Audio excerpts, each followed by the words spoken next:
অল্প দিনেই ফখরুল সাহেব ঘোষণা দেবে। বন্ধুগণ, আপনারা আমাকে চেনেন, জানেন সবাই, আমার সাদা মনে কোনো কাদা নাই। আমার বিরুদ্ধে বিরাট চক্রান্ত হয়েছে, তাহা আমি বুঝতে পারি নাই। আমি 71 সালে ভারত গিয়েছিলাম, মুক্তিযুদ্ধ ট্রেনিং করব কি করব না, করব কি করব না, মুক্তিযুদ্ধে অংশগ্রহণ করব কি করব না, করব কি করব না, ভাবতে ভাবতেই মুক্তিযুদ্ধ শেষ হয়ে গেল। আমি ট্রেনিংও নিতে পারি নাই, মুক্তিযুদ্ধে অংশগ্রহণ করতে পারি নাই। তাই আমি যেহেতু আমি নিয়ত করেছিলাম আমি হব মুক্তিযোদ্ধা, আমার বিরুদ্ধে বিরাট চক্রান্ত হয়েছে, আমি তাহা বুঝতে পারি নাই। আমাকে কল দিল, ফখরুল সাহেব রেডি হন, আপনাকে আমাদের খরচে বিদেশে নিয়ে যাব, জাতিসংঘ নিয়ে যাব।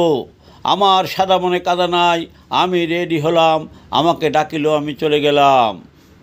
ওখান থেকে আসিলাম, আসার পরে আমার কাছে কল আসিল, ফখরুল সাহেব রেডি হন, আপনি তো কখনো কোনো সনদ এরকম পান নাই, আপনাকে প্রকাশ্য জনসম্মুখে একটা সনদ দেওয়া হবে, সনদ আপনি গ্রহণ করিবেন।